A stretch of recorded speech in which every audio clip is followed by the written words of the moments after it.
जय हिंद बच्चों, नमस्कार, आदाब, सत श्री अकाल। कैसे हो?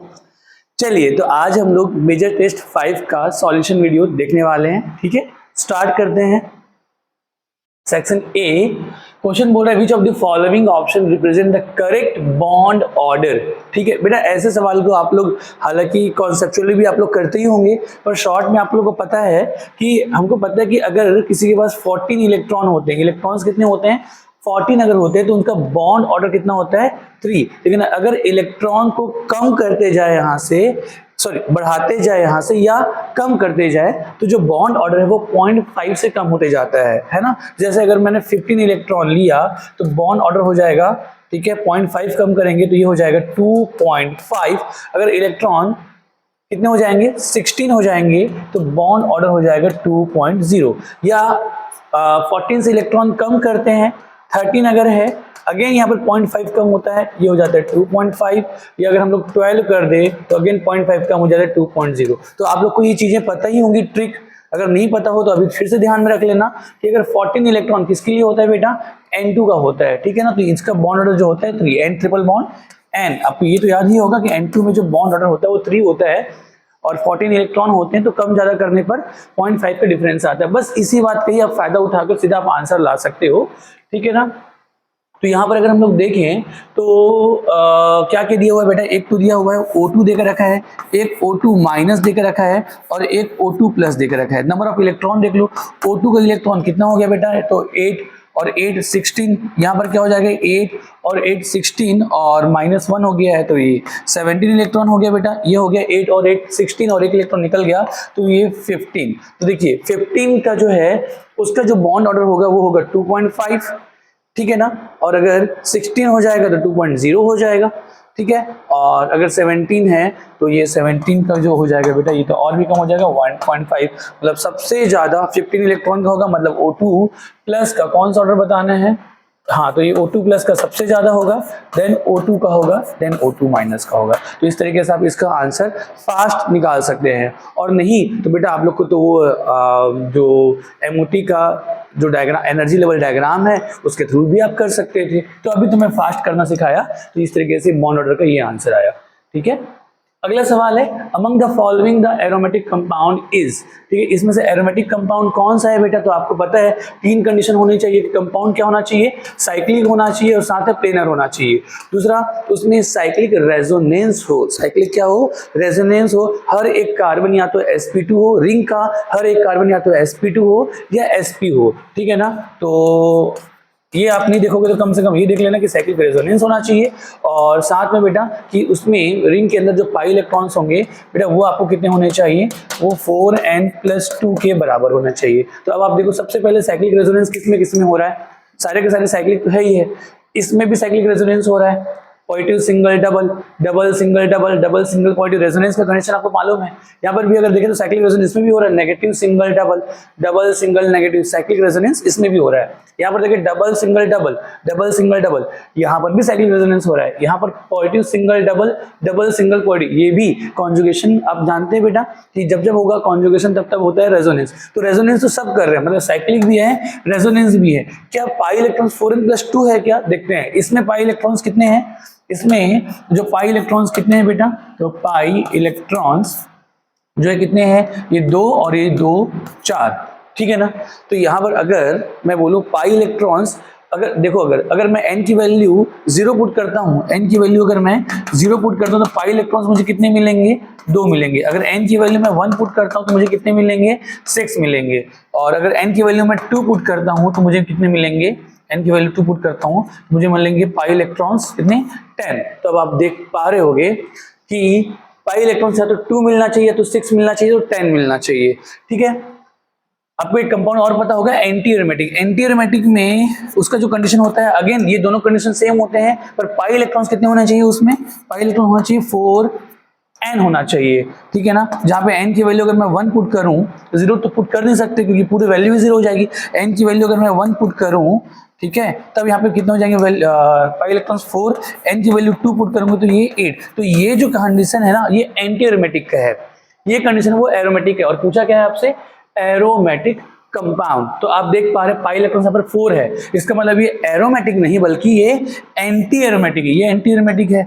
यहाँ पर पाई इलेक्ट्रॉन्स कितने हैं, 2 और 2 4। अगेन ये पाई इलेक्ट्रॉन्स 4 है, अगेन ये एंटी एरोमेटिक है। यहाँ पर भी पाई इलेक्ट्रॉन्स कितने हैं, 2 और 2 4, अगेन ये एंटी एरोमेटिक है। लेकिन इसमें अगर आप देखेंगे तो पाई इलेक्ट्रॉन्स कितने हैं, 2। पाई इलेक्ट्रॉन्स कितने इसमें, 2 है, और इसीलिए ये कंपाउंड क्या है, एरोमेटिक है। बेटा आपको फिर से एक बात बताना चाहूंगा, ऐसा नेगेटिव चार्ज जो रेजोनेंस में पार्टिसिपेट करता है वो एक्ट ऐसा पाई होता है, वो पाई इलेक्ट्रॉन जैसा एक्ट करता है या बिहेव करता है। लेकिन अगर ऐसा नेगेटिव चार्ज जो रेजोनेंस में पार्टिसिपेट नहीं करता, मतलब जो लोकलाइज्ड है, वो सिग्मा की जैसा एक्ट करता है। तो क्योंकि यहाँ पे नेगेटिव चार्ज रेजोनेंस में पार्टिसिपेट करे, इसलिए मैंने इसको पाई कंसिडर किया है, और इस हिसाब से आंसर बेटा यहां पर तो एरोमेटिक के लिए ए है। अगला सवाल, Which of the following species is not electrophilic in nature? बेटा इलेक्ट्रोफाइल क्या होते हैं, जो इलेक्ट्रॉन डेफिशिएंट हो साथ में इलेक्ट्रॉन पेयर एक्सेप्टर हो, ठीक है ना। तो ये स्पीसीज जो होती है इलेक्ट्रॉन डेफिशिएंट और इलेक्ट्रॉन पेयर एक्सेप्टर वाले स्पीसीज जो होते हैं वो इलेक्ट्रोफाइल होते हैं। अगर मैं बात करूं बेटा BH3, तो BH3 जो है, यहाँ पर बोरोन के पास इलेक्ट्रॉन्स कितने हैं बेटा, 6 इलेक्ट्रॉन है, राइट। और साथ में बोरोन के पास एक खाली p ऑर्बिटल है। आप देखेंगे इस ऑर्बिटल डायग्राम, तो यहाँ पर आपको मालूम है कि बोरोन की इलेक्ट्रॉनिक कॉन्फ़िगरेशन क्या होता है, atomic number 5 1s2 2s2 1s2 2s2 2p 1s2 2s2 2p1। तो यहाँ से ये 2p1 है, इलेक्ट्रॉन जब एक्साइट होकर ये वाला जो है, ये वाला चला जाएगा, ये वाला चला जाएगा यहाँ से यहाँ, तब भी एक इलेक्ट्रॉन, एक ऑर्बिटल क्या है बेटा, खाली है। तो बोरोन के पास क्या है, वैकेंट ऑर्बिटल है, और वैकेंट ऑर्बिटल है और इलेक्ट्रॉन डेफिशिएंट है, मतलब ये एक इलेक्ट्रोफाइल के जैसा एक्ट करेगा, ये इलेक्ट्रोफाइल के जैसा क्या करेगा बेटा, एक्ट करेगा, राइट।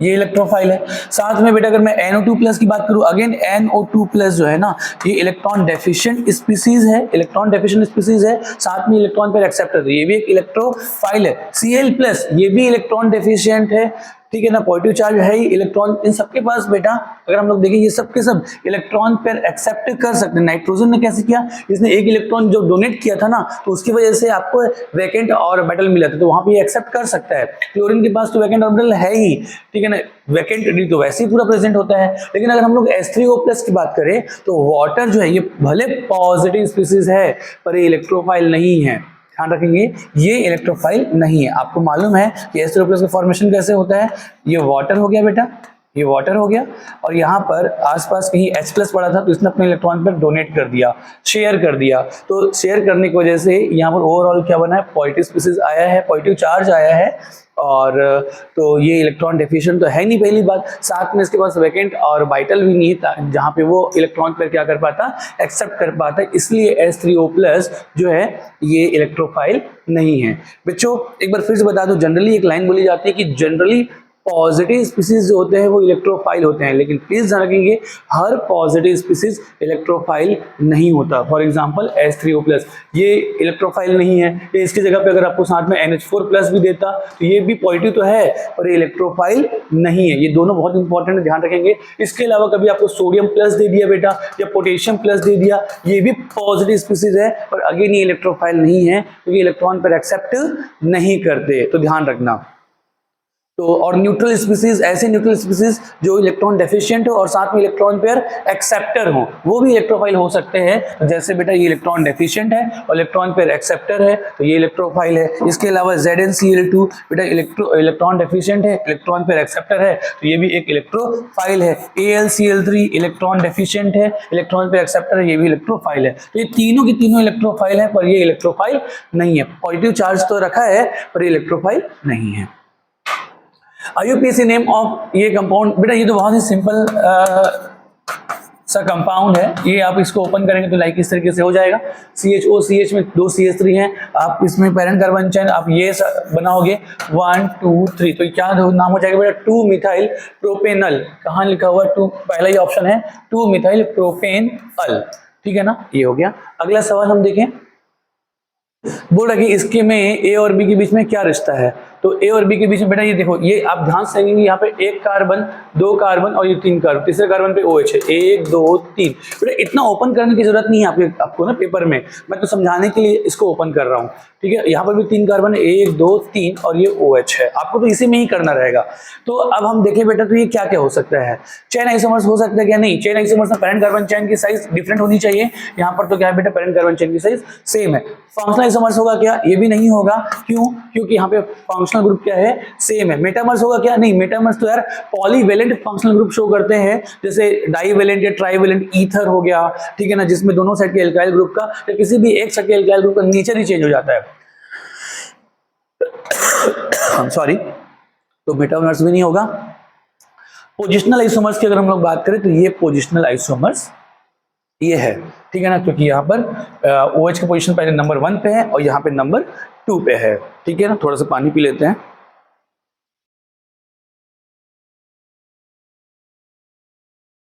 चालू कर दें। तो इसका आंसर जो होगा वो होगा पोजिशनल आइसोमर्स। अगला सवाल बोल रहा है which of the following exhibit geometrical isomerism. बेटा जियोमेट्रिकल आइसोमेरिज्म के लिए आपको क्या पता होना चाहिए कि कम से कम कम से कम क्या होना चाहिए, एक कंडीशन जो है वो ये है कि रिस्ट्रिक्टेड रोटेशन सिस्टम होना चाहिए, जो कि carbon double bond carbon system हो सकता है, और या तो रिंग सिस्टम हो सकता है कितने भी कार्बन का, तो यहाँ पे डबल बॉन्ड सिस्टम प्रेजेंट है, रिंग सिस्टम तो है नहीं। और आगे क्या कंडीशन है कि दोनों ही sp2 कार्बन पर 2 डिफरेंट ग्रुप होने चाहिए। अगर ये A भी है, मतलब अगर ये A है तो ये B टाइप होना चाहिए, अगर ये A है तो ये B टाइप होना चाहिए। ये आपस में अलग अलग भी हो सकते हैं और सेम भी हो सकते हैं, ठीक है ना, पर हर एक कार्बन में जुड़ा हुआ दोनों जो ग्रुप है वो क्या होना चाहिए, अलग अलग, ये भी अलग अलग, ये भी अलग अलग। आप चेक कर लो, जैसे अगर हम लोग ये देखें तो बेटा ये कार्बन डबल बॉन्ड, इसमें ये दोनों ग्रुप क्या है, सेम है, तो जब दोनों ग्रुप सेम है तो बेटा ये A शो नहीं करेगा, दोनों का अलग अलग होना चाहिए, ये शो नहीं करेगा। इसकी अगर मैं बात करूं, ये कार्बन डबल बॉन्ड है, इसमें ये और ये ग्रुप तो अलग है, पर ये दोनों ग्रुप क्या है, सेम है, अगेन ये वाला शो नहीं करेगा। मैं बात करूं बी की, तो बी में ये कार्बन डबल बॉन्ड है, कार्बन डबल बॉन्ड, इसमें एक मिथाइल है CH3 और एक है क्या बेटा H, ठीक है ना, इसमें 2 डिफरेंट ग्रुप है। इसमें अगर देखें तो एक Cl है और एक क्या है बेटा Br, तो ये दोनों अलग अलग है, ये भी दोनों अलग अलग है, ये B ही शो करेगा। और बात करें इसमें तो अगेन ये कार्बन डबल बॉन्ड है, इस कार्बन में भी दोनों ग्रुप क्या है, सेम है, अगेन ये ज्योमेट्रिकल आइसोमेरिज्म शो नहीं करेगा। आगे अगर हम लोग बात करें अगला, in the configuration the configuration at the chiral centres are.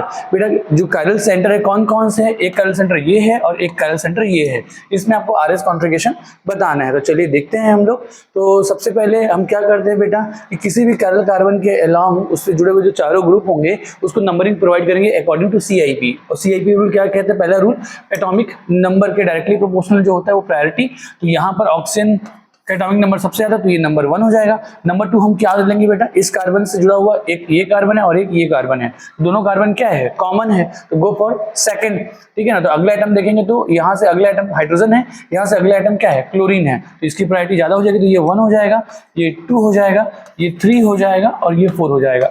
समझना है। सबसे पहले हम जो कायरल कार्बन है उससे जुड़े हुए चारों ग्रुप है उसको नंबरिंग देंगे 1 2 3 4। नंबरिंग कैसे देंगे, अकॉर्डिंग टू एटॉमिक नंबर, जिसका एटॉमिक नंबर ज्यादा होगा उसको नंबर 1 दिया जाएगा, फिर जिसका कम होगा वो 2 3 4 लाइक ऐसा। अगर दो एटम जो जिनका एटॉमिक नंबर अगर सेम है तो फिर उसके बाद वाले एटम पे हम देखते हैं कि किसका एटॉमिक नंबर ज्यादा है।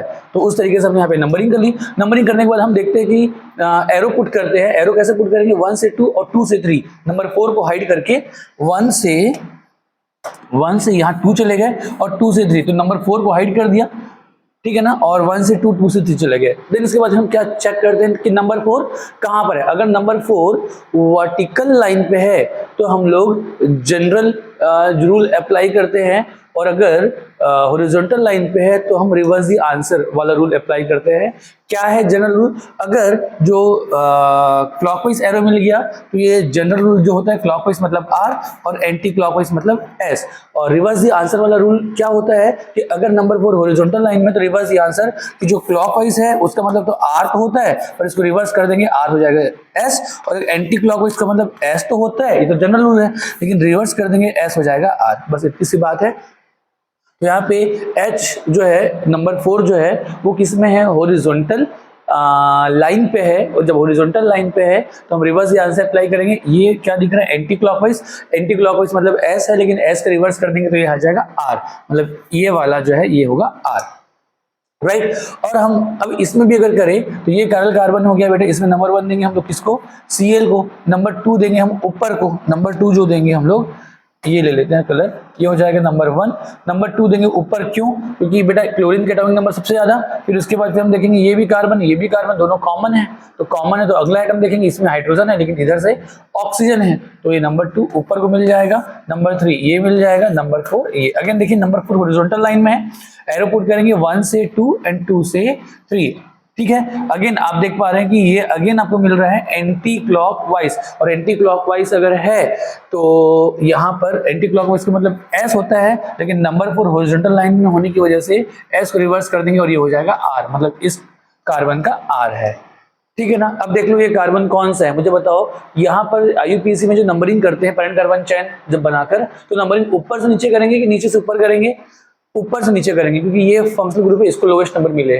जिस भी कार्बन जुड़ा हुआ, तो 1 2 3 4, तो ये 2R और ये 3R होगा। हालांकि गलती से आप नीचे से भी कर जाते हैं नंबरिंग अगर, तब भी ये 2R 3R ही होना था, आंसर है 2R 3R, ये ऑप्शन नंबर बी, ठीक है बेटा। चलो, Which of the following correctly represent the plus I effect the substituents? तो देखिए यहाँ पर सबसे, आप देखो बेटा, आपको ये पता होना चाहिए कि वैसे तो लेस इलेक्ट्रोनेगेटिव जो होते हैं वो प्लस आई शो करते हैं, जैसे जितने भी एल्काइल ग्रुप हैं, ठीक है ना, जैसे R हो गए या CR3 हो गए, ये सब के सब बेटा एल्काइल ग्रुप हैं, तो ये तो प्लस आई शो करते हैं। लेकिन इससे भी ज्यादा स्ट्रांगली प्लस आई कौन शो करता है, जो स्पीसीज नेगेटिव होंगे। अगर कोई स्पीसीज नेगेटिव है तो नेगेटिव इलेक्ट्रॉन को बहुत ज्यादा रिपेल करेगा, और जब बहुत ज्यादा रिपेल करेगा तो प्लस आई स्ट्रांगली शो करेगा, ठीक है ना। और यहीं पर अगर मैं बात करूं बेटा, ये एक ऐसा स्पीसीज ये भी नेगेटिव है, पर क्योंकि यहाँ पर रेजोनेंस हो रहा है, तो रेजोनेंस होने की वजह से नेगेटिव चार्ज क्या हो जाएगा, दोनों में पार्शियली डिस्ट्रीब्यूट हो जाएगा। तो जब पार्शियल डिस्ट्रीब्यूट हो गया है, नेगेटिव चार्ज कम हो गया है, नेगेटिव चार्ज कम हो गया तो प्लस आई तो शो करेगा, पर इससे कम शो करेगा, पर इससे ज्यादा शो करेगा। तो यही तो ऑप्शन में था, प्लस आई जो है सबसे ज्यादा O माइनस हो जाएगा, देन COO माइनस हो जाएगा, देन CR3, सबसे ज्यादा O minus, then COO minus, then CR3, ठीक है बच्चों। Most stable form of cyclohexane, बेटा साइक्लोहेक्सेन का सबसे ज्यादा स्टेबल फॉर्म आपको पता होना चाहिए, वो होता है चेयर फॉर्म। कौन सा फॉर्म होता है स्टेबल सबसे ज्यादा, चेयर फॉर्म, ठीक है ना। चलिए, Which among the following element have lowest value of IE1? बेटा अगेन आपको तो इसके बारे में पता ही होगा कि IE, अगर हम लोग आयोनाइजेशन एनर्जी की हम लोग बात करें तो यहाँ पर कार्बन ग्रुप दिया हुआ है, कार्बन सिलिकॉन जर्मेनियम 3 और क्या बेटा ये होता है लेड PB। तो आपको मालूम है कि ऊपर से जब हम लोग नीचे शिफ्ट हो रहे हैं तो साइज क्या होते जा रहा है बेटा, साइज जो होते जा रहा है वो बढ़ते जा रहा है, ठीक है ना। तो आयोनाइजेशन एनर्जी क्या होती जा रही है, कम होती जा रही है। लेकिन आपको पता है कि पीबी में लेंथेनॉइड कॉन्ट्रैक्शन होने की वजह से पीबी का जेड इफेक्टिव बढ़ जाता है, और जेड इफेक्टिव और अगेन आईई जो होते हैं इनके बीच में आपस में रिलेशन क्या होता है, डायरेक्टली प्रोपोर्शनल। तो पीबी का जेड इफेक्टिव बढ़ जाने की वजह से पीबी का आईई क्या हो जाता है, बढ़ जाता है। तो कार्बन से 3 तक आते हैं तो आईई जो है ना वो डिक्रीज होता है। ये अगर ये कार्बन है फिर ये हो जाएगा सिलिकॉन, ये हो जाएगा आपका जर्मेनियम, ये हो जाएगा आपका 3, फिर यहां से पीबी जो है स्लाइटली बढ़ जाता है इसका आईई। तो मिनिमम आईई जो होता है बेटा कार्बन फैमिली में वो होता है आपका 3। बिल्कुल वैसे ही अगर हम लोग बात करें बोरोन फैमिली में भी, तो बोरोन फैमिली में जो होता है ना, बोरोन, एल्यूमिनियम, गैलियम, इंडियम और थैलियम, इसमें जो मिनिमम आईपी होता है वो किसका होता है, इंडियम का, ठीक है ना। और लेकिन यहाँ पर जो ऑर्डर होता है आपको पता है बेटा, ये आपको मैंने याद करवाया, इस टाइप का ऑर्डर होता है। ये डब्ल्यू आपको याद रखना है, इसमें सबसे ज्यादा बोरोन, फिर उसके बाद फिर क्या एल्यूमिनियम, फिर उससे ज्यादा हो जाता है गैलियम। यहाँ पे एल्यूमिनियम और गैलियम की ज्यादा क्यों होती है, क्योंकि यहाँ पर ट्रांजिशन कॉन्ट्रैक्शन वर्क करता है। और फिर से यहाँ से कम हो जाते हैं इंडियम, और फिर थैलियम का बहुत ज्यादा बढ़ जाता है, ठीक है, वो बोरोन के जस्ट बाद ही होता है। तो ये हो जाता है बोरोन, ये है एल्यूमिनियम, ये है गैलियम, ये है इंडियम और ये है थैलियम। अगर ऑर्डर देखें सबसे ज्यादा boron, then thallium, then gallium, then aluminium, then indium, ठीक है बच्चों। तो ये आईई का बहुत इंपॉर्टेंट क्वेश्चन है, पूछा जाता है। In given shall the order of screening effect, बेटा इसको तो आपको याद ही रखना, सबसे ज्यादा साइज जो है ना, सबसे कम साइज जो होता है वो एस का होता है। एस का, इसीलिए इसमें लगने वाला रिपल्सिव फोर्स बहुत ज्यादा होता है। तो एस पे लगने वाला स्क्रीनिंग इफेक्ट बहुत ज्यादा होता है। फिर उससे थोड़ा कम होता है किसका बेटा, पी का, उससे थोड़ा कम होता है किसका, डी का, ठीक है ना। और ठीक है, और सबसे कम जो होता है वो होता है किसका बेटा, एफ का। एफ इसका शेप तो डिफ्यूज होता है। तो सबसे ज्यादा S, then P, then D, then F, ठीक है ना। चलिए, तो ये आप ध्यान रखिए, एस का स्ट्रॉन्गेस्ट होता है, पी का स्ट्रॉन्ग होता है, डी का वीक होता है और एफ का वीकेस्ट होता है। Outer electronic configuration of F block element is, basically बेटा ये आपसे जनरल इलेक्ट्रॉनिक कॉन्फ़िगरेशन पूछा है। आपको मालूम होना चाहिए कि एफ ब्लॉक में, ठीक है ना, जैसे अगर मैं बात करूं कौन से लैंथेनॉइड्स की बात अगर मैं बात करूं, तो लैंथेनॉइड्स में अगर हम लोग देखें बेटा, तो कोई भी कंपाउंड अगर आप उठा लो, जैसे यूरोपियम है, यूरोपियम जिसका एटॉमिक नंबर होता है 63, तो सबसे पहले आप इनर्ट गैस यूज करते हो जेनॉन, ठीक है ना। और देन इसके बाद जेनॉन तो 5th पीरियड का होता है बेटा, और यहाँ पर इलेक्ट्रॉन कंप्लीटली पूरा भर चुके होते हैं। आगे अगर हम देखें तो मिलेगा 6s, देन मिलता है आपको 4f, देन आपको मिलता है 5d, देन आपको मिलता है क्या, 6p। तो देखिए आप क्या देख पा रहे हैं, इसमें आउटर मोस्ट शेल कौन सा है, ये 6s और 6p। तो 6s तो पूरा भरा होता है, ठीक है ना। जेनॉन का जो होता है 54, 63 में से 54 अगर भर गया तो कितने इलेक्ट्रॉन बचे बेटा, 9 इलेक्ट्रॉन बचे, ठीक है ना। तो 9 अगर इलेक्ट्रॉन बचे, मैं सही बोल रहा हूँ, हाँ 9 इलेक्ट्रॉन बचे, तो यहाँ पर तो अगर मैं पुट करूंगा तो ये 6s2 हो जाता है बेटा, और बचा कितना 7, तो ये 4f7, ये 5d0, 6p0। तो अगर आप देख पा रहे हैं तो यहाँ पे ns में पूरा इलेक्ट्रॉन चला गया है, ns2 हो गया है, और ये n-2 है, 6 अगर ये है और ये अगर ये 4 है तो ये n-2 होगा।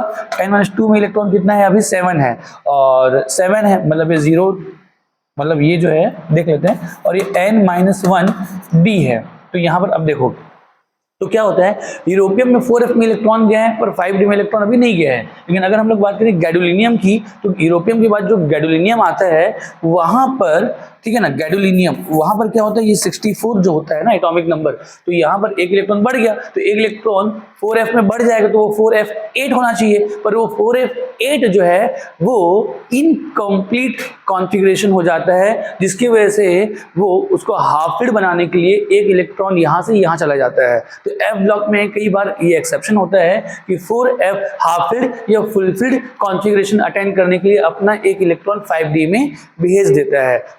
तो यहां से क्या होता है कि 4f में या तो इलेक्ट्रॉन, ठीक है ना, मतलब 4f में इलेक्ट्रॉन 1 से 14 के बीच में होंगे, क्योंकि f ब्लॉक तभी होगा जब इलेक्ट्रॉन 4f में जाएंगे, f ब्लॉक में जाएंगे, तो 1 to 14 होगा। और 5d में या तो इलेक्ट्रॉन 0 होंगे या तो इलेक्ट्रॉन 1 होंगे। तो ये आपका f ब्लॉक का जनरल इलेक्ट्रॉनिक कॉन्फ़िगरेशन हो जाता है बेटा। तो NH2, तीनों में NH2, n-1 को लेता हूं मैं, n-1 d 0 या 1 तीनों में है, नहीं तीनों में नहीं है, यहाँ पर n-1 है, यहाँ पर n-1 है, तो या तो ये दो ऑप्शन में से हम एक को एक सेलेक्ट करेंगे। और n-2 जो है वो क्या है, f1 to 14, ये है, ये तो +1 हो गया, तो ये तो वैसे ही गलत हो गया, आंसर है आपका सी।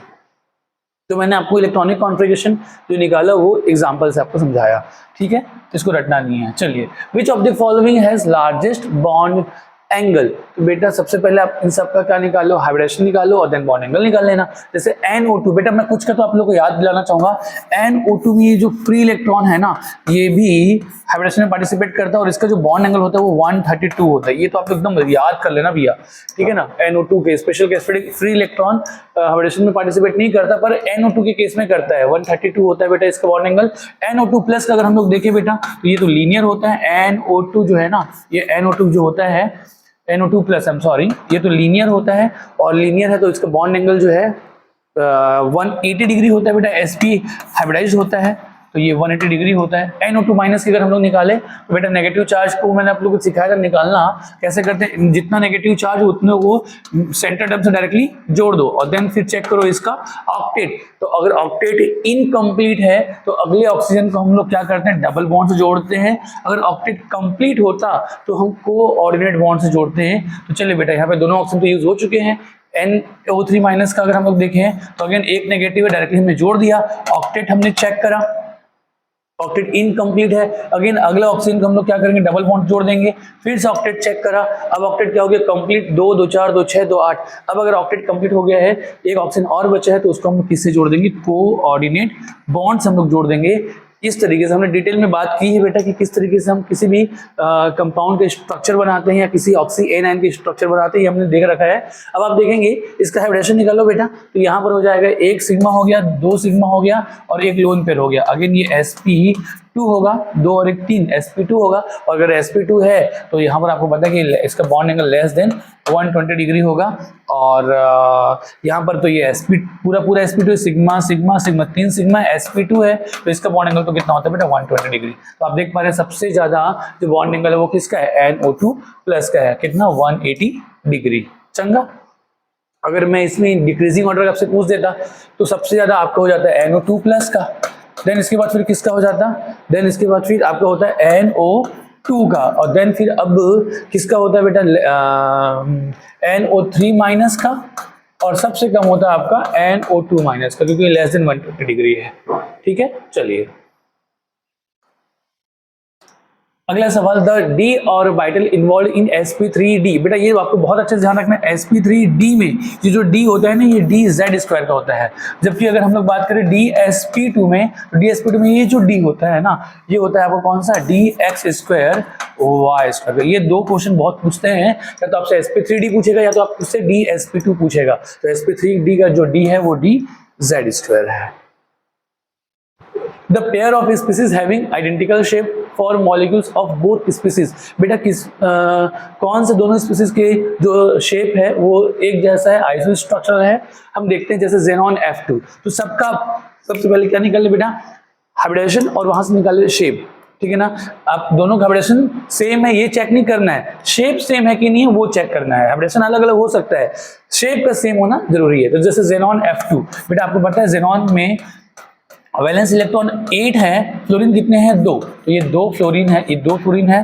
तो अब चलो इसका हाइब्रिडेशन निकालो बेटा, कितने हो जाएंगे, 1 lone pair, 2 lone pair, 3 lone pair, फिर 4 1 सिग्मा 2 सिग्मा, तो कितने टोटल कितने हो गए भैया, तो ये हो गए 3 और 2 5। हम काउंट करते हैं लोन पेयर और सिग्मा बॉन्ड, तो ये हमने 5 काउंट किया। हाइब्रिडेशन जो हो जाएगा वो हो जाएगा sp3d, और sp3d में जो ज्योमेट्री होती है वो होता है बेटा कुछ ऐसा, ट्रायगोनल बाइपिरामिडल ज्योमेट्री होती है, ज्योमेट्री ना, शेप नहीं। अब शेप निकालेंगे तो लोन पेयर को रख देते हैं हम लोग इसमें इक्वेटोरियल पोजीशन पे। आपको नजर आ रहा है कि जो आपको अब जो बॉन्ड पेयर नजर आ रहा है, एक बेटा ऊपर है और एक नीचे है। ये शेप क्या रख रहा है, लीनियर शेप। मतलब जेनॉन F2 का शेप क्या होता है, लीनियर। और कार्बन डाइऑक्साइड का बेटा शेप मुझे बता दो, यहाँ पर ये कार्बन, ये अगेन ये लीनियर होता है, ये भी लीनियर, ये भी लीनियर। तो पहला ही ऑप्शन क्या है, सही है। देखो हाइब्रिडेशन अलग अलग है, ये sp3d है और ये sp है, हाइब्रिडेशन अलग है पर शेप सेम है, तो इसलिए आंसर जो हो जाएगा वो हो जाएगा ए।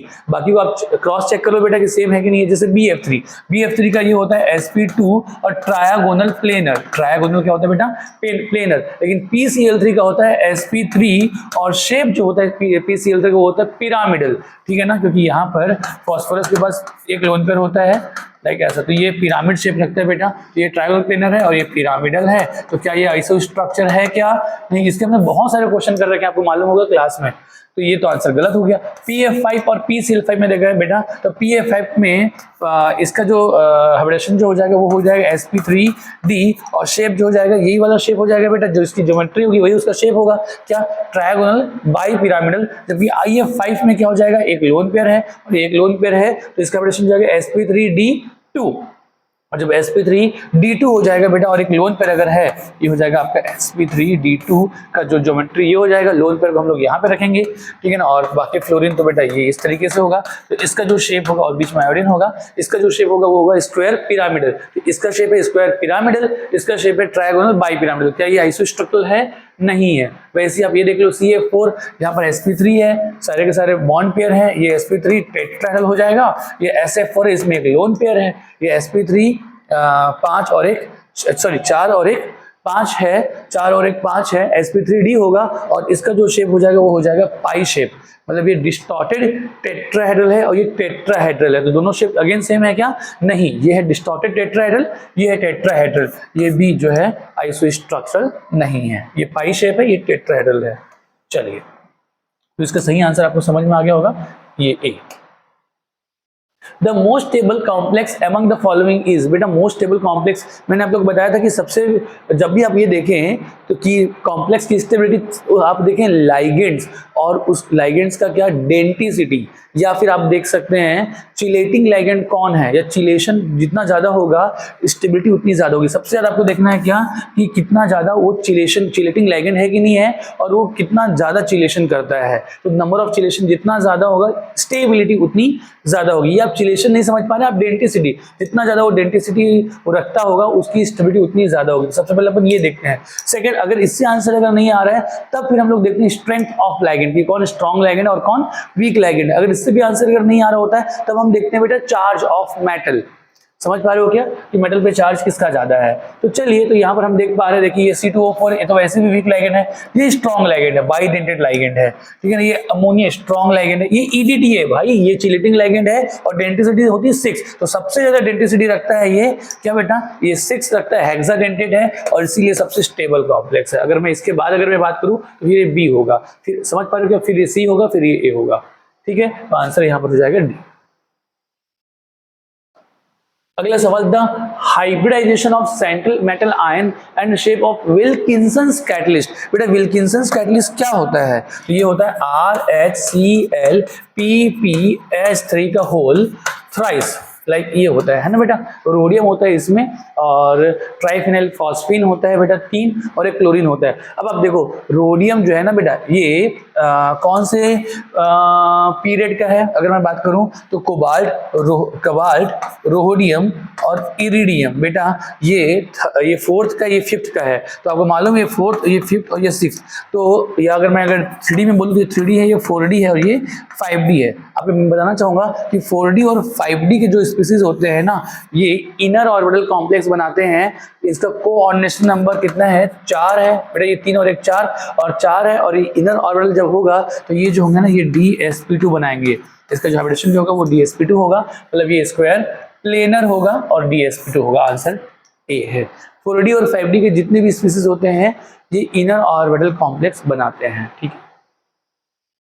An example for a double salt is, बेटा डबल सॉल्ट कौन होते हैं, जिसको पानी में डालो तो कंप्लीटली क्या हो जाते हैं, आयोनाइज हो जाते हैं। उनमें लार्ज ब्रैकेट नहीं होगा, क्योंकि जब लार्ज ब्रैकेट होता है ना तो वो पानी में कंप्लीटली आयोनाइज नहीं होते। जैसे अगर मैं बात करूं क्यूप्रा अमोनियम सल्फेट, बेटा क्यूप्रा अमोनियम सल्फेट जो होता है वो ये होता है NH3 ठीक है ना, ये SO4, ये क्यूप्रा अमोनियम सल्फेट इसको कहते हैं, ठीक है ना। आपको इसका सबका स्ट्रक्चर पता होना चाहिए। तो ये बेटा ये आपका क्या है कि कॉम्प्लेक्स कंपाउंड है, डबल सॉल्ट नहीं है। मोहर सॉल्ट बेटा तो नाम से पता चला, मोहर सॉल्ट ये जो होते हैं डबल सॉल्ट होते हैं, फेरस अमोनियम सल्फेट, ठीक है ना, FeSO4 NH4 whole twice SO4 ferrous ammonium sulphate. और वाटर मॉलिक्यूल इसमें कितना होता है बेटा, आपको मालूम इसमें वाटर मॉलिक्यूल होता है 6H2O, ठीक है ना। तो ये जो है आपका मोहर सॉल्ट जो है ये एक डबल सॉल्ट है। पोटेशियम फेरिसाइनाइड बेटा, फेरिसाइनाइड बोला है तो अगेन ये भी एक कॉम्प्लेक्स है, पोटेशियम फेरिसाइनाइड, फेरी मतलब +3 है बेटा, ये हो जाएगा आपका ये +3, ये +3, ये -6, यहाँ पे टोटल चार्ज बचेगा -6, इसको बैलेंस करने के लिए K3। तो ये जो है ना पोटेशियम फेरिसाइनाइड एक कॉम्प्लेक्स कंपाउंड है, ये भी इसका आंसर नहीं है। कोबाल्ट हेक्साएमीन क्लोराइड, तो बेटा आपको कोबाल्ट हेक्साएमीन क्लोराइड Cl3, ठीक है ना, +3 यहाँ पर ये +3 रखेगा, ठीक है ना, और इसको बैलेंस करने के लिए Cl3, ये भी बेटा कॉम्प्लेक्स है। तो ये सब तो कॉम्प्लेक्स है, ये अकेला क्या है, डबल सॉल्ट है, ठीक है। Assertion, the first ionization energy of aluminium is lower than that of magnesium। बेटा देखो यहाँ पर assertion क्या बोल रहा है कि मैग्नीशियम और एल्यूमिनियम है जिसमें फर्स्ट आयोनाइजेशन एनर्जी जो है वो एल्यूमिनियम की कम है, किससे, मैग्नीशियम से। क्या ये बात सही है, तो यस ये बात सही है। देखो नॉर्मल अगर हम लोग सोचें तो मैग्नीशियम और एल्यूमिनियम में अगर हम लोग इधर से इधर बढ़ते हैं तो नॉर्मल अगर हम सोचें तो साइज कम होता है, तो IE को क्या होना चाहिए, बढ़ना चाहिए। लेकिन IE एक और बात पे डिपेंड करता है, वो क्या बेटा, स्टेबल कॉन्फ़िगरेशन या पेनिट्रेशन पावर। तो आपको मालूम है कि मैग्नीशियम जो होता है ना बेटा, इसका जो कॉन्फ़िगरेशन होता है वो क्या होता है, 3s2, ये 3s2 है, इसका कॉन्फ़िगरेशन क्या है, 3s2 3p1। तो ये जो है बेटा ये 3s2 ये स्टेबल कॉन्फ़िगरेशन है, फुलफिल्ड कॉन्फ़िगरेशन या पेनिट्रेशन पावर ज़्यादा है, तो क्योंकि जिसकी पेनिट्रेशन पावर ज़्यादा होती है, स्टेबल कॉन्फ़िगरेशन रखते हैं, उनकी IE ज़्यादा होती है अपने जस्ट नेबरिंग एटम से। तो मैग्नीशियम जो है स्टेबल कॉन्फ़िगरेशन या पेनिट्रेशन पावर ज़्यादा होने की वजह से मैग्नीशियम की IE एल्यूमिनियम से ज़्यादा है। तो ये बोल रहा है कि एल्यूमिनियम का कम है मैग्नीशियम से, ये बात सही है, असर्शन सही है।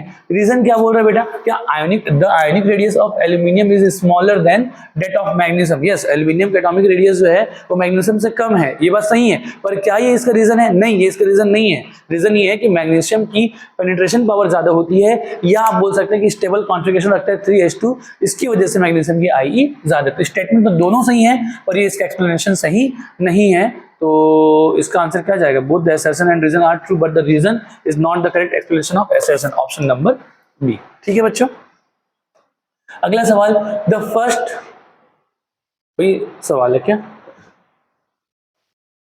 अच्छा, ये आ जाएगा सेक्शन बी।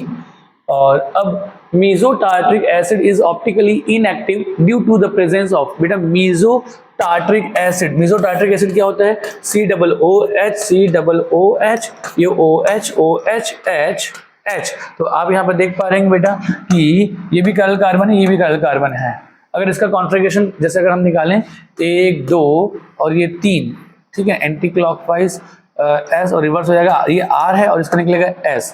तो बेटा आपको पता है कि ऑप्टिकली इनएक्टिव है क्योंकि इसमें प्लेन ऑफ सिमेट्री है। क्यों? क्योंकि इसके R को, ठीक है ना, R का मतलब बेटा अगर ये क्लॉकवाइज निकला, R का मतलब अगर क्लॉकवाइज निकला तो ये किसी प्लेन पोलराइज्ड लाइट को राइट डायरेक्शन में रोटेट करेगा, और ये S है तो अगर R राइट डायरेक्शन में रोटेट करना चाहता है तो S लेफ्ट डायरेक्शन में रोटेट करना चाहेगा, या R लेफ्ट में करेगा तो S राइट में करेगा। तो ओवरऑल बेटा क्योंकि जो मॉलिक्यूल ऊपर है वही मॉलिक्यूल क्या है, नीचे है, तो डेविएशन बिल्कुल सेम एंगल पे होगा। तो जितने एंगल से ये राइट में रोटेट करेगा, ये लेफ्ट में रोटेट करेगा, उतने ही एंगल से ये उसके अपोजिट डायरेक्शन में क्या करेगा, रोटेट करेगा। तो लाइन जो है अगर यहां से ये ऐसी आई, ठीक है ना, ऊपर की वजह से, ऊपर वाले मॉलिक्यूल की वजह से ये अगर इस डायरेक्शन में क्या हुआ, रोटेट हुआ, तो नीचे वाला जो है सेम एंगल पे अपोजिट डायरेक्शन में क्या कर देगा, रोटेट कर देगा। समझा पा रहे होंगे? क्योंकि इसमें प्लेन ऑफ सिमेट्री है, जो ऊपर है वही नीचे है, ठीक है ना। तो क्योंकि ये इंटरनली इसमें क्या कर दिया बेटा, कंपनसेशन कर दिया, इंटरनल कंपनसेशन की वजह से ये मॉलिक्यूल जो है बेटा वो सिमेट्रिकल है। तो क्योंकि मॉलिक्यूल एकदम सिमेट्रिकल है तो इसी वजह से इंटरनल कंपनसेशन हुआ, और इसी वजह से मेसोटार्ट्रिक एसिड क्या हो जाएगा, ऑप्टिकली इनएक्टिव हो जाएगा। तो मॉलिक्यूलर सिमेट्री ही ये वजह है जिसकी वजह से इंटरनल कंपनसेशन हो जाता है और ये ऑप्टिकली इनएक्टिव हो जाता है। Which of the following orders of acid strength is correct? तो बेटा आपको मैं बता दूं, ये सब में वही ऑप्शन है, यस सब में वही ऑप्शन है। तो बेटा आप देख लो, ये हो जाएगा आपका OH है, ये आपका हो जाएगा, देख लेते हैं यहाँ पे ROH है, किसी को पकड़ लेते हैं, ये HOH है, और ये क्या बेटा CH ट्रिपल बॉन्ड CH है। आपको पता है कि हम कैसे करते हैं बेटा एसिडिक नेचर, तो सबसे पहले हम सबसे H+ फायर कर देते हैं। अगर मैं इससे H+ फायर करूंगा ये बन जाएगा RC डबल बॉन्ड O-, इससे H+ फायर करूंगा ये बन जाएगा RO-, इससे H+ फायर करूंगा ये HO- बन जाएगा, और इससे मैं फायर करूंगा ये C-। किसकी स्टेबिलिटी ज्यादा है? जिसकी स्टेबिलिटी ज्यादा होगी उसके करस्पॉन्डिंग मॉलिक्यूल का एसिडिक नेचर ज्यादा होगा। तो बेटा आप देखिए ये नेगेटिव चार्ज, ये रेजोनेंस में पार्टिसिपेट कर रहा है, बाकी में रेजोनेंस हो रहा है कि नहीं? सबसे ज्यादा स्टेबल ये है, सबसे ज्यादा स्टेबल ये, तो ये वाला सबसे ज्यादा एसिडिक होगा। चारों में वही ऑप्शन है, राइट, ठीक है ना, मतलब ठीक है। आगे हम देखें बेटा, ये O- है, ये O- है, ये C- है। आपको मालूम है इलेक्ट्रोनेगेटिविटी भी नेगेटिव, यहाँ पे रेजोनेंस तो हो नहीं रहा है। तो अब आप थोड़ा सा देख लो कि नेगेटिव चार्ज के लिए कैसे देखें, कि अगर नेगेटिव चार्ज मोर इन पे प्रेजेंट है तो उसकी स्टेबिलिटी ज्यादा है। तो यहाँ पर भी ऑक्सीजन पे नेगेटिव है, यहाँ पर भी ऑक्सीजन पे नेगेटिव, लेकिन यहाँ पर कार्बन पे नेगेटिव है। ऑक्सीजन की ईएन होती है 3.5, कितनी बेटा 3.5, लेकिन कार्बन, ये sp कार्बन है, sp कार्बन की इलेक्ट्रोनेगेटिविटी होती है 3.25। तो यहाँ पर आप देखें कि ये जो कार्बन है ना, इसकी इलेक्ट्रोनेगेटिविटी ऑक्सीजन से कम है, मतलब ये सबसे कम स्टेबल है। सबसे कम स्टेबल वाले दो ऑप्शन कौन से हैं, मतलब सबसे कम स्टेबल में सबसे कम एसिडिक नेचर हो जाएगा ये दोनों में से। अब तो कहने का मतलब ये दोनों में से आपको एक सेलेक्ट करोगे। तो सवाल जो बनता है वो यहाँ से HOH और ROH में किसकी ज्यादा। तो अब मुझे बताओ, दोनों में ऑक्सीजन है, ये R क्या लगा रहा होगा, ये R एल्काइल प्लस आई लगा रहा होगा, और प्लस आई लगाकर इस नेगेटिव चार्ज की स्टेबिलिटी कम कर रहा है। इसकी वजह से इसकी जो स्टेबिलिटी वो इससे कम है, मतलब इसका जो एसिडिक नेचर है वो इससे कम है, तो सबसे ज्यादा हो जाएगा ये, then HOH, then ROH, then ये, मतलब सेकंड ऑप्शन जो होगा वो करेक्ट होगा। लेकिन आपको बताना ये बार और चाहूंगा कि CH3OH ये एक्सेप्शनली इसका एसिडिक नेचर वाटर से ज्यादा होता है। एसिडिक नेचर जो है बेटा मिथाइल अल्कोहल का एसिडिक नेचर वाटर से ज्यादा होता है, जबकि मिथाइल अल्कोहल को छोड़कर बाकी जितने भी एलिफेटिक अल्कोहल होंगे उसका एसिडिक नेचर वाटर से कम होता है। R अगर मिथाइल हुआ तो एक्सेप्शनली ज्यादा होगा, ठीक है, एसिडिक नेचर। चलिए, the number of isomers for compound C4H8 is, बेटा यहाँ पर अगर हम लोग C4H8 है तो सबसे पहले इसके टोटल नंबर ऑफ आइसोमर्स निकालेंगे। आप पहले निकालोगे DU, तो DU कितना आएगा बेटा 1, डिग्री ऑफ अनसैचुरेशन कितना आएगा 1, ठीक है ना। तो DU 1 का मतलब क्या होगा, ये ओपन भी हो सकता है और साथ में ये क्लोज भी हो सकता है। अगर ओपन है तो एक पाई बॉन्ड रखेंगे, क्लोज है तो बेटा क्लोज एक रिंग बन गया, कोई पाई बॉन्ड नहीं रखेंगे। तो पहले ओपन बना लेते हैं, 4 कार्बन 1 2 3 4, ठीक है बेटा। डबल बॉन्ड कहाँ कहाँ आ सकता है, एक बार यहाँ पर आएगा, एक बार यहाँ पर आएगा, तो एक बार डबल बॉन्ड यहाँ पर रख दो और एक बार डबल बॉन्ड यहाँ पर रख दो। समझ पा रहे हो बेटा, तो ये ओपन, ठीक है, ये ओपन स्ट्रक्चर बन गया। अच्छा, मैंने अभी स्ट्रक्चरल आइसोमर्स बनाया है, ठीक है ना, अभी स्टीरियो भी हमको चेक करना है। तो ओपन में ये 2 ही बनेंगे स्ट्रक्चरल। स्टीरियो अगर देखो बेटा, तो स्टीरियो में मैं क्या देखूंगा, एक तो जियोमेट्रिकल आइसोमर्स देखूंगा, एक तो ऑप्टिकल आइसोमर्स। तो जियोमेट्रिकल आइसोमर्स के लिए कंडीशन आपको मालूम होना चाहिए, कार्बन डबल बॉन्ड कार्बन है और दोनों ही कार्बन जुड़े हुए, दोनों ग्रुप क्या होना चाहिए, अलग अलग। तो इस कार्बन में दोनों ग्रुप क्या हो जाएंगे, सेम, भले इस कार्बन में अलग अलग। तो बेटा ये क्या, ये GI शो करेगा, नहीं ये GI शो नहीं करेगा। मतलब जब GI शो नहीं करेगा तो बेटा इसका एक ही कंपाउंड मिलेगा, है ना, इसका एक ही कंपाउंड मिलेगा। यहाँ पर अगर हम लोग देखें डबल बॉन्ड है तो क्या ये GI शो करेगा, यस ये GI शो करेगा, क्योंकि इसमें 2 अलग अलग ग्रुप है, इसमें भी 2 अलग अलग ग्रुप है, मतलब ये GI शो करेगा, मतलब ये सिस और ट्रांस बनाएगा बेटा। तो इससे कितने मिलेंगे, 2, एक सिस और एक ट्रांस, मतलब ओपन के बन जाएंगे टोटल 3 स्ट्रक्चर, ठीक है। अब इसके अलावा आप ऑप्टिकल भी देख लो, क्या इसमें कोई करल कार्बन है, नहीं है, तो ऑप्टिकल आइसोमरिज्म शो नहीं करेगा। क्या इसमें कोई करल कार्बन है, नहीं, इसमें भी नहीं है, तो ये ऑप्टिकल आइसोमरिज्म शो नहीं करेगा। मतलब ये टोटल इतना ही है। अगर इसका कोई सिस या कोई ट्रांस, इसका सिस या ट्रांस में से कोई ऑप्टिकली अगर एक्टिव होता ना, तो अगेन फिर से वो D और L के फॉर्म में मिलते हैं, पर ऐसा नहीं है। तो आपको इतना ज्यादा सोचने की जरूरत नहीं है, आपको ओनली, आप नीट वाले बच्चे हो, आप ओनली कैरल कार्बन भी देख लोगे, उतने समझ में आ जाएगा। इसमें कोई कैरल कार्बन नहीं है, इसमें भी कोई कैरल कार्बन नहीं, तो ऑप्टिकली इनएक्टिव है। तो टोटल इसके बन जाएंगे 3, ठीक है ना, किसमें, ओपन वाले में। और क्लोज में अगर देखें तो बेटा क्लोज में 4 कार्बन का एक ये बनेगा और 3 कार्बन का और तो मतलब रिंग और एक मिथाइल ऊपर हो जाएगा, तो ये 2 बनेंगे। अगेन क्या ये ज्योमेट्रिकल आइसोमरिज्म शो करेंगे, ये भी नहीं शो करेगा, क्योंकि इसमें कोई भी रिंग का जो कोई कार्बन है इसमें 2 डिफरेंट ग्रुप जुड़े हुए नहीं हैं, ये भी नहीं शो करेगा, ये भी शो नहीं करेगा। अच्छा मुझे बताओ, तो क्या ये ऑप्टिकली एक्टिव है, इनमें से कोई नहीं, इनमें से कोई भी कंपाउंड ऑप्टिकली एक्टिव नहीं है, तो ये 2 ही होंगे, तो टोटल बनेंगे 5। आपको बताना चाहूंगा कि ये पेपर में जो आया था उसमें गलती से ऑप्शन B लिखा हुआ था, इसको करेक्ट कर लेंगे, ऑप्शन C है, 6 नहीं 5 है, ठीक है। Rotation of plane polarised light can be measured by polarimeter, ये तो आपको कितना भी याद होगा, पोलरिमीटर, ठीक है। अगला सवाल जो है वो क्या है, torsional strain in eclipse form of ethane is due to. बेटा टॉर्सनल स्ट्रेन जनरेट कब होता है एक्लिप्स फॉर्म में, आपको मालूम होगा, जैसे ये कार्बन है, ये H है, ये H है, ये H है, ये सामने वाला जो कार्बन है फ्रंट कार्बन, और जो रियर कार्बन जो है बेटा उसको हमने सर्कल से बनाया है, इसमें भी एक H होता है, इधर भी H इधर भी H है ना, इथेन हो गया। तो ये जो फ्रंट CH जो है बेटा, ये एक फ्रंट CH है और एक रियर CH है। इसमें जो होता है ना, इनके जो इलेक्ट्रॉन पेयर जो है, इलेक्ट्रॉन पेयर, एक बॉन्ड पर इलेक्ट्रॉन, ये भी बॉन्ड पर इलेक्ट्रॉन, इनके बीच में रिपल्सन होता है। तो इनके बीच में जब रिपल्सन होता है ना, इसकी वजह से जो स्ट्रेन जनरेट होता है उसको हम बोलते हैं टॉर्सनल स्ट्रेन, और वो मैक्सिमम कब होगा, एक्लिप्स फॉर्म में, क्योंकि जस्ट आगे पीछे होगा। तो इसी की वजह से जो है ना वो टॉर्सनल स्ट्रेन जनरेट होता है। तो यहाँ पर जो बोल रहा है वो क्यों अराइज होता है, the repulsion of electron pairs of adjacent CH bonds of CH bond, मतलब वो बॉन्ड पेयर को ही बोल रहा है, of the 2 different carbon atoms. सही बात है, तो यही ऑप्शन ही तो क्या है, सही है। बाकी ऑप्शन में देख लेते हैं, the repulsion of electron pairs of adjacent CH bonds of the same carbon atom. बेटा सेम कार्बन एटम जो है, सेम कार्बन एटम, ये H और ये H को बोल रहा है, क्या इसमें होगा, नहीं इसमें नहीं होगा। The repulsion of electrons pairs of CC bond and CH bond, नहीं CC बॉन्ड और CH बॉन्ड नहीं बेटा। CC बॉन्ड मतलब ये फ्रंट और रियर का CC बोल रहा है और एक CH बोल रहा है, ये नहीं, दोनों के CH, एडजेसेंट कार्बन में प्रेजेंट दोनों CH के बीच में जो रिपल्सन होगा उससे राइज होगा। और द अट्रैक्शन बिटवीन, अट्रैक्शन तो है ही नहीं, ये तो रिपल्सन है, कहानी खत्म। फर्स्ट ऑप्शन क्या होगा, वो करेक्ट होगा।